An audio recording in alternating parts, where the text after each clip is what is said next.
सत्संग जी प्यार से कहिए धन निरंकार जी। आइए सत्संग जी कहा गया है कि सतगुरु आता है इस जग में सुखिया करने कुल संसार। आइए सत्संग जी, सतगुरु आता है इस जग में संसार की भला करने के लिए सत्संग जी। तो उसी पे आधारित एक भजन है, दास रखेगा आशा है परवान कीजिएगा प्यार से कहिए धन निरंकार जी। कि काहे बदे आइला अकेले बजाए, काहे बदे आइला अकेले बजाए, कि हमार सत गुरु करावे आके कैला पहिचान। तो हमार सत गुरु करावे आके कैला पहिचान। दुनिया जहान जेकर करेला बखान, दुनिया जहान जेकर करेला बखान, तो हमार सत गुरु करावे आके कैला पहिचान। तो हमार सत गुरु करावे आके कैला पहिचान। ओइले मलाह बन के नाव खेवाइल, अपना जिंदगिया के सफल बनाइल।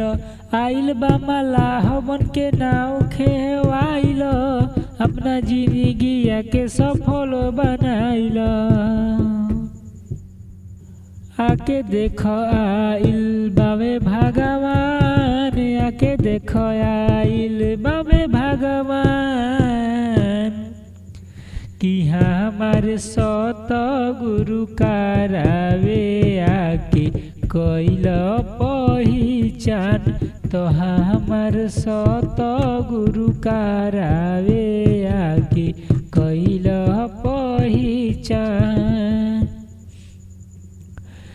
बीतल समैया दोबारा नहीं आई, अंत समैया रह जइब पछताई। बीतल समैया दोबारा नहीं आई, अंत समैया रह जइब पछताई। अजिते अकेला छोड़ी जइब एक दिन जान, अजिते अकेला छोड़ी जइब जहान। तो हमार सत गुरु करावे आके कैला पहिचान। तो हमार सत गुरु करावे आके कैला पहिचान। काहे बदे आइला अकेले बजाए, काहे बदे आइला अकेले बजाए, तो हमार सत गुरु करावे आके कैला पहिचान। तो हमार सत गुरु करावे आके कैला पहिचान। दुनिया जहान जेकर करेला बखान, दुनिया जहान जेकर करेला बखान, तो हमार सत गुरु करावे आके कैला पहिचान। तो हमार सत गुरु करावे आके कैला पहिचान। सत्संग जी प्यार से कहिए धन निरंकार जी।